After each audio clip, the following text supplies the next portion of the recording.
noches. Hablamos de estudiantes de la Universidad Estatal de Milagro, correspondiente a la carrera de Ingeniería Ambiental, en base a la asignatura de abastecimiento de agua potable y saneamiento. Los integrantes de este grupo son quienes hablan: Milton Neira, Dana Zancán, Cristian Reyes, Cintia Bone y Nevis Vargas.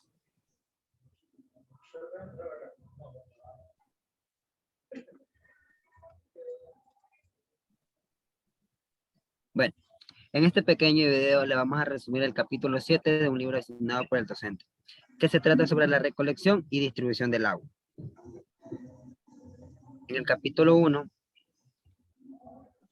tenemos lo que es las captaciones, que dicen que son las fuentes superficiales, están sujetas a grandes variaciones en flujo, calidad y temperatura. Y las estructuras de captación deben ser diseñadas para que el flujo requerido pueda ser usado a pesar de sus fluctuaciones naturales. Para localizar las captaciones se deben considerar con anticipación variaciones en el nivel de agua, requerimientos de navegación, corrientes locales, patrones de depósito y su ocasión de sedimentos, variación espacios temporales en la calidad del agua y la cantidad de desechos flotantes, en donde se pueden determinar las siguientes fuentes de captación.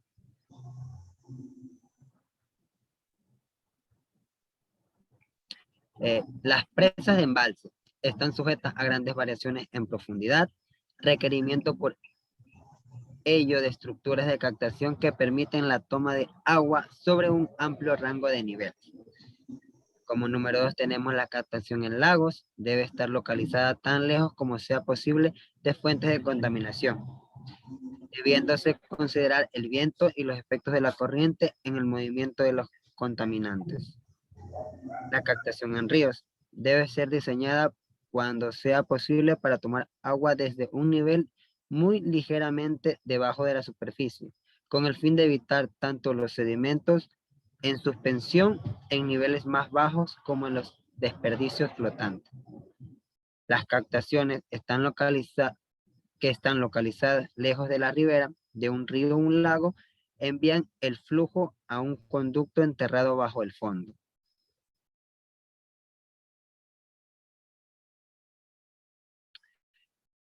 Como 7.2 tenemos los métodos de distribución. El agua puede ser distribuida mediante la gravedad, solo por bombas o por bombas junto con almacenamiento en línea. La distribución por gravedad es posible solo cuando la fuente de suministro está localizada en gran medida sobre el nivel de su ciudad.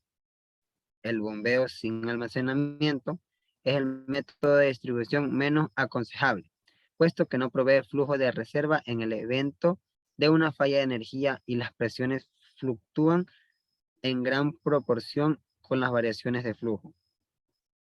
El bombeo de almacenamiento es el método de distribución más común, puesto que se almacena agua y provee una reserva, debido a que se bombea a una tasa más o menos uniforme.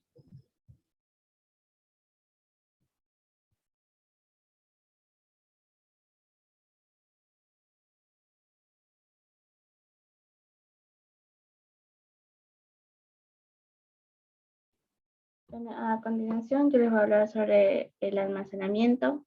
Entonces, decimos que el agua es almacenada para equilibrar tanto las tasas de bombeo a corto plazo como el suministro y la demanda a largo plazo. Para suministrar agua durante emergencias como incendios y pérdida de capacidad de bombeo. Entendemos que para el almacenamiento de agua usamos lo que son los tanques elevados, que pueden obtenerse mediante embalses de tierra, acero o concreto en terrenos altos o por columnas reguladoras o tanques elevados. Las columnas reguladoras son estructuras cilíndricas que por lo común de su diámetro es relativamente pequeño. La cantidad de agua que una columna reguladora puede tener a disposición para prevención de fuego es aquel volumen sobre el nivel que provee una presión residual de 140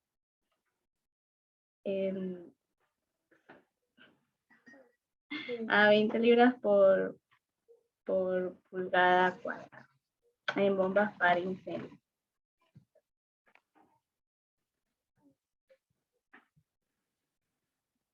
Bueno, tenemos que los tanques elevados son diseñados y construidos en acero con una capacidad de 15.000 metros cúbicos por firmas que especializan en este trabajo. En sistemas grandes, el número de tanques elevados puede ser ubicados en algunos puntos para minimizar variaciones de presión en los altos periodos de consumo. Estos se encuentran localizados en zonas de alto consumo, situadas entre estación de bombeo y los tanques. Su capacidad varía según el flujo que se espera, depende de su almacenamiento. Puede ser necesario para equilibrar la demanda en un prolongado periodo de alto uso. Los datos sobre los periodos de alto uso son empleados para construir diagramas de masas, los cuales obtienen el almacenamiento requerido y también se piensa en almacenamiento a futuro.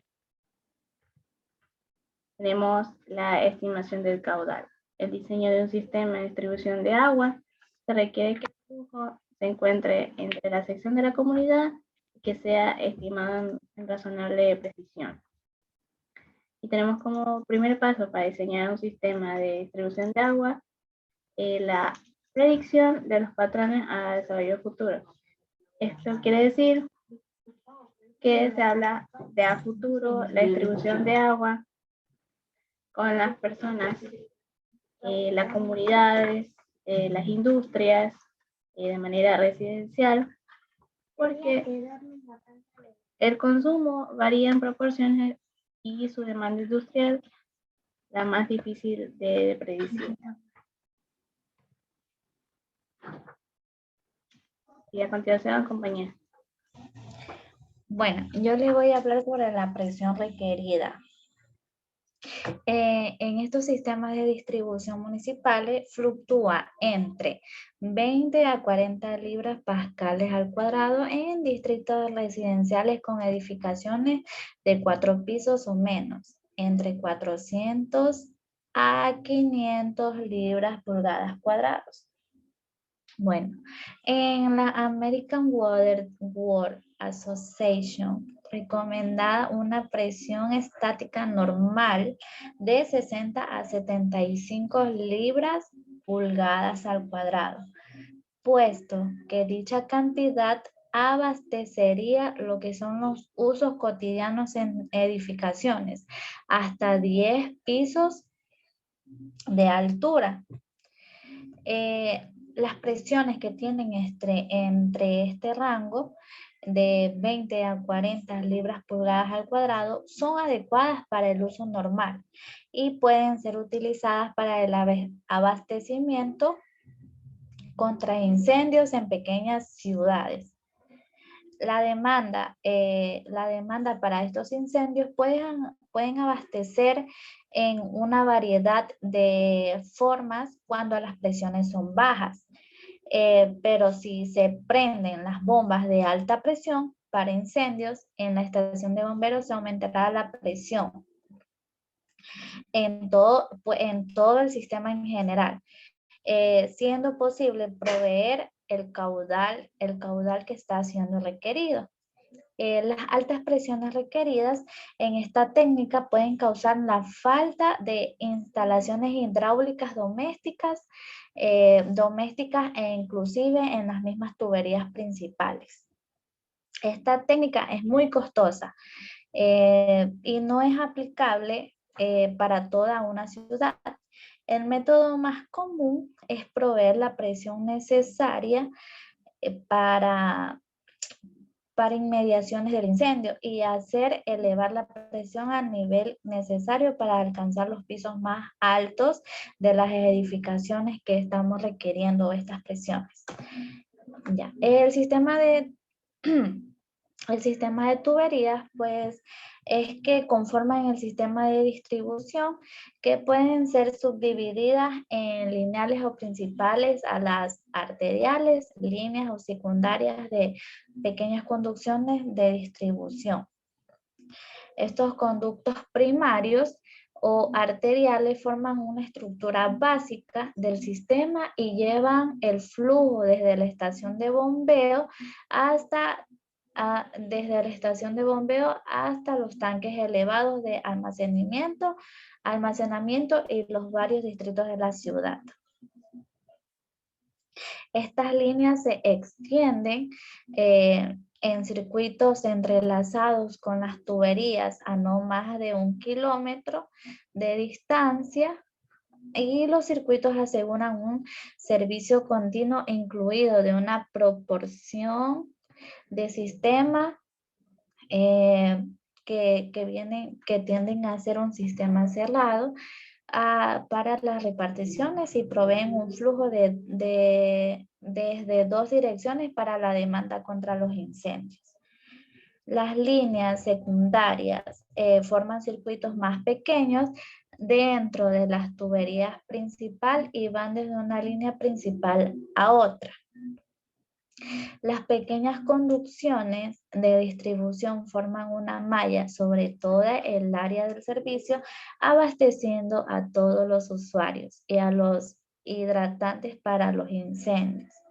Estas están conectadas a los conductos principales y a los secundarios de otros pequeños de ambos extremos, y tienen válvulas de modo que el sistema puede ser cerrado en las reparaciones sin privar de agua a las demás áreas que necesitan de este abastecimiento. Gracias.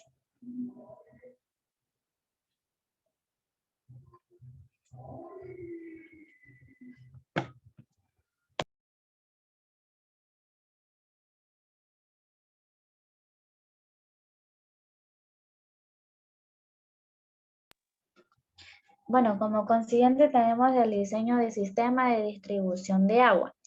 El procedimiento puede ser el siguiente. Como primer punto tenemos lo que es desagregar el caudal de distintas cuadras u otras subáreas de la comunidad. Como segundo tenemos lo que es concentrar los caudales desagregados en los nodos del sistema. Tercero, tenemos lo que es agregar el caudal requerido para el incendio o los nodos apropiados. Cuarto, es seleccionar los tamaños iniciales de las tuberías usando el criterio planeado. Y como quinto punto tenemos lo que es suspender cualquier distribución de flujo interno consistente, la suma de los flujos que entran y que salen de este caudal de los nodos que deben ser igual a 0.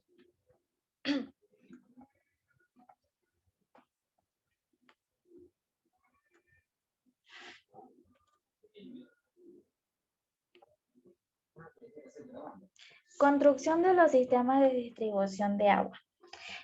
Por lo general, las líneas de agua son instaladas desde las partes públicas o los retrocesos de las calles. La cubierta provee protección contra las cargas por tráfico y por congelación y varía desde las más pequeñas hasta las más grandes. Las zanjas deben ser lo más suficiente anchas de esta manera para que provean a los espacios para unir las secciones de la tubería e instalar los accesorios requeridos. De ordinario, es adecuado que un espacio esté libre cerca de 150 milímetros de ambos lados, de lo cual requiere un ancho de la zanja, por lo que estos necesitan tener un espacio para poder así llevar de manera adecuada su trabajo, su labor que necesita. Bueno, el ancho de la zanja debe de estar en aumento entre las uniones y los accesorios entre una distancia de 900 milímetros entre las uniones, que provee de una profundidad que debe ser requerida para las mismas.